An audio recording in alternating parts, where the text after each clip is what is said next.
Delivery boy Prabir শীল হত্যাকাণ্ডে বড়সড় অগ্রগতি। অবশেষে উদ্ধার হলো হত্যায় ব্যবহৃত কুড়াল। মোহনপুরের ডিসিএম এর উপস্থিতিতে বামুটিয়া এলাকার এই চাঞ্চল্যকর হত্যাকাণ্ডের ঘটনাস্থল পুনর্নির্মাণ করল পুলিশ। আর সেই পুনর্নির্মাণের সময় উদ্ধার হলো একটি কুড়াল, যেটি দিয়ে ডেলিভারি বয় প্রবীর শীলকে নৃশংসভাবে খুন করা হয় বলে পুলিশের দাবি। পুলিশ সূত্রে জানা যাচ্ছে, রিমান্ডে জিজ্ঞাসাবাদের সময় অভিযুক্তরাই দেখিয়ে দেয় কোথা থেকে ঘটনার সূত্রপাত, কোথায় ঘটেছিল খুন এবং ঠিক কিভাবে খুন করা হয় প্রবীর শীলকে।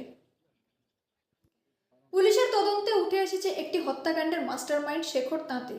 জানা গেছে, গত 24 তারিখ সে ঘটনাস্থলের কাছে একটি বাড়ি থেকে এই কুড়াল এনে খুনের কাজে ব্যবহৃত করে। আর সেই কুড়ালই উদ্ধার করা হলো ঘটনার পুনর্নির্মাণের সময়।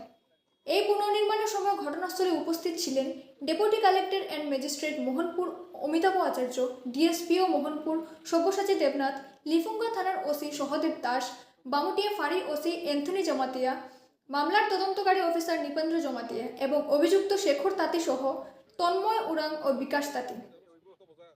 স্থানীয় সূত্রে আরও চাঞ্চল্যকর তথ্য সামনে এসেছে।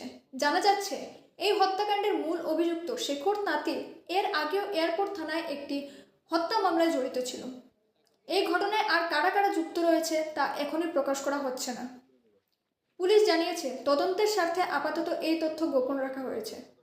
ডেলিভারি বয় প্রবীর শীল হত্যাকাণ্ডকে ঘিরে গোটা এলাকায় এখনো চাপা উত্তেজনা। পুলিশের তদন্ত কোন দিকে এগোয় আর কারা কারা জড়িত ছিল, সব আপডেট পেতে আমাদের চ্যানেলটিতে চোখ রাখুন। সঙ্গে ছিলাম আমি মমিতা নাথ। ধন্যবাদ।